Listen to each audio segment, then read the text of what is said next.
मी कसं परवा ऐकलं, तिनं सांगितलं मनोहर पर्रिकर असे फिरायचे, तुम्ही कधी फिरणार? तिला काय माहिती मनोहर पर्रिकर 6 वाजता फिरत होते का? अरे हा अजित पवार 6 वाजता फिरत असतो. त्याच्यावर कॅमेरे ठेवून तेवढंच, ते बाकीचं काहीच दाखवणार नाही. ते मी मलाही समजून सांगतो, पण त्याचबरोबर तो मलाही समजून सांगतो. हे आधीच मला सांगितलं असतं तर मी कुठे गेलो असतो. काय माझा रात्री गृहपाठ झालाय, त्याच्यावर त्या पद्धतीनंच चाललंय. ते तिथं नोंद चाललेली आहे, बरोबर आहे, हे टिक बरोबर आहे. आता कुठलं नाही झालं की माझं काय रात्री खरं नाहीच आहे. थेट नागरिकांच्या पर्यंत जाऊन त्यांच्या तक्रारी आणि सूचना ऐकू, लोकांच्या प्रश्नाला तात्काळ उत्तर देण्याचा प्रयत्न करू. एक होणार आहे. मगाशी त्याचा उल्लेख तटकरे साहेबांनी केला, इतरांच्याही काहींच्या लक्षात आलेलं आहे. हे करताना काही जण आपल्यावर फार प्रेम असणारी लोक मुद्दाम उचकून देण्याच्या करता काही प्रश्न विचारायचा प्रयत्न करतील, कुणाला तिथं पाठवतील. शांतपणे ऐकायचं. मी कसं परवा ऐकलं, तिनं सांगितलं मनोहर पर्रिकर असे फिरायचे, तुम्ही कधी फिरणार? तिला काय माहिती मनोहर पर्रिकर 6 वाजता फिरत होते का? अरे हा अजित पवार 6 वाजता फिरत असतो. पण मला ते बोलायचं नव्हतं. पुन्हा बघा काय उर्मटपणा, लाडकी बहीण असं विचारतील त्याला हे उत्तर असं देतात. बाई तुझं खरं, ही पूर्व, ही नाही का, ही.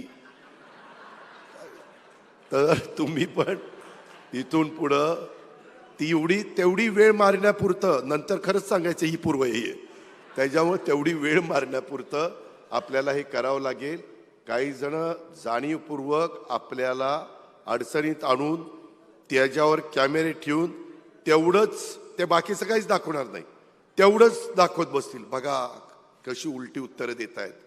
म्हणजे आपल्या सगळ्या कार्यक्रमावर पालत्या घडावर पाणी. तसं काही होऊन देऊ नका, हे मी मलाही समजून सांगतो, पण त्याचबरोबर तो मलाही समजून सांगतो.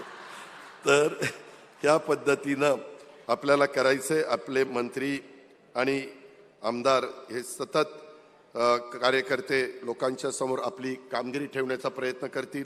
लाडकी बहीण योजना, शेतकरी मोफत वीज योजना अशा उपक्रमांना लाभ घेतलेल्या माझ्या भगिनी आणि शेतकऱ्यांशी आपल्याला संवाद साधून त्यांचे अभिप्राय घ्यायचेत, त्यांच्याशी सतत संपर्कात राहायचं आहे.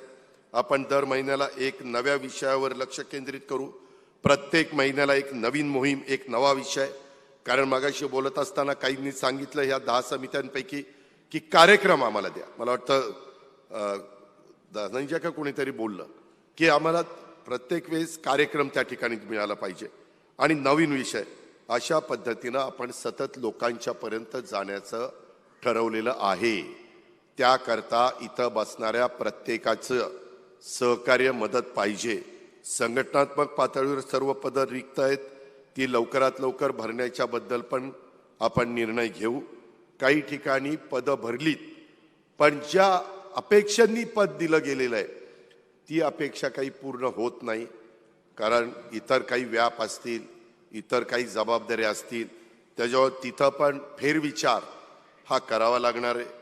त्याच्यामध्ये किंवा त्यांचं तिथं काम खूपच चांगलं आहे म्हणून तिथून त्यांना वरच्या ठिकाणी घेण्याच्या करता ती जागा मोकळी करावी लागणार आहे. अशा काही गोष्टी संघटनेत कराव्या लागणार आहेत. आपल्या पक्षात सहभागी होणाऱ्या नेत्यांना अनेक जण आज पण त्यांना आपण निमंत्रित केलेलं आहे.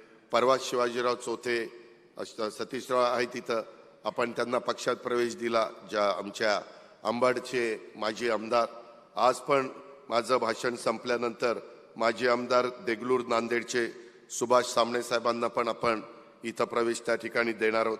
ही प्रक्रिया आपली सातत्याने चाललेली आहे. अनेक कार्यकर्ते बोलत असतात. माझी एवढीच विनंती आहे, बऱ्याचदा तुम्ही सांगता आम्ही विश्वास ठेवतो आणि त्या व्यक्तीला घेतो. फक्त येणारी व्यक्ती जी आम्हाला माहिती आहे, ज्यांच्याबरोबर आम्ही काम केलंय, तिथं कुठली अडचण नाही. परंतु काही काही नवे चेहरे येतात.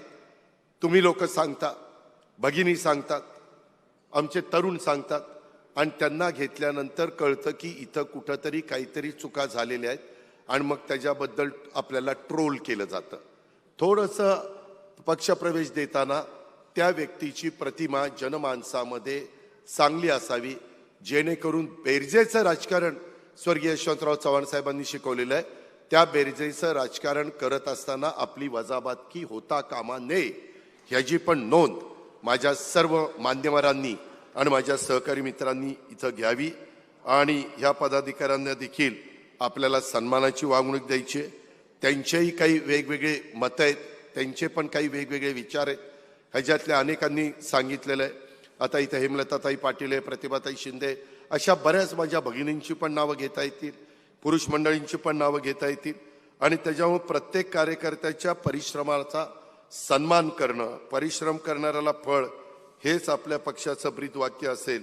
बढती आणि संघटनात्मक जबाबदाऱ्या किंवा निवडणुकीतील उमेदवारी, ज्याचा उल्लेख सुनेत्रा पवारांनी केला की कोणाला उमेदवारी दिली पाहिजे, काय केलं पाहिजे, तर आता ते मला जास्त चांगलं लक्षात ठेवावं लागेल.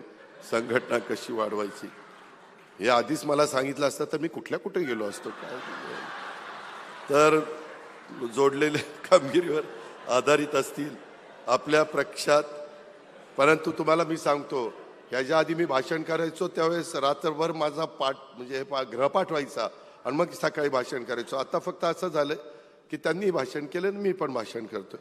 माझा रात्री गृहपाठ झालाय, त्याच्यामुळे त्या पद्धतीनंच चाललंय. ते तिथं नोंद चाललेली आहे. बरोबर आहे, हे ठीक बरोबर आहे. आता कुठलं नाही झालं की माझं काय रात्री खरं नाहीच आहे. तर आपण डिजिटल प्रचाराला पण प्राधान्य दिलं पाहिजे. डिजिटल प्रचार हा अलीकडच्या काळामध्ये फार महत्त्वाचा घटक ठरलेला आहे. तंत्रज्ञानाचा AI, मित्रांनो, सगळ्या क्षेत्रामध्ये आता AI आलेलं आहे. कुठलंही क्षेत्र जगातलं AI पासून बाजूला राहू शकलेलं नाही, राहूच शकत नाही. जसं एक काळ होता साक्षर निरक्षर, नंतर काळाला कॉम्प्युटर चालवणारा साक्षर, न चालवणारा निरक्षर, तसा आता AIचा वापर करणारा साक्षर आणि AIचा वापर न करणारा निरक्षर असं होण्याची दाट शक्यता आहे. काळानुरूप आपण पण काही गोष्टी समजावून घेतल्या पाहिजेत आणि त्याच्यातून आपल्याला ह्या तंत्रज्ञानाचा वापर करून आपले विचार ह्या शेवटच्या माणसापर्यंत, अंतोले साहेब सांगायचे तोच शेवटचा माणूस, त्या शेवटच्या माणसापर्यंत पोहोचवण्याचं काम आपल्याला करायचं आहे. छत्रपती शिवाजी महाराज, महात्मा ज्योतिराव फुले, राजर्षी शाहू महाराज, डॉक्टर बाबासाहेब आंबेडकर यांच्या मूल्यांप्रती आपली निष्ठा अधिक बळकट करत आपण काम करायचं आहे. राष्ट्रवादी काँग्रेस पक्ष हा प्रत्येक घटकाच्या उत्थानाची जबाबदारी स्वीकारत राहील. ग्रामपंचायतीपासून उपमुख्यमंत्री कार्यालयापर्यंत सरकार आणि पक्ष यांच्यात पारदर्शक यंत्रणा उभारण्याचं काम आपण करतोय. आपल्या कार्यकर्त्यामुळे जनता आणि सरकार यांच्यातील पूल अधिक मजबूत आपला करायचा विचार आहे. आपण शेतकरी, शेतमजूर यांचं रक्षण करण्याचा संकल्प कायम ठेवतोय.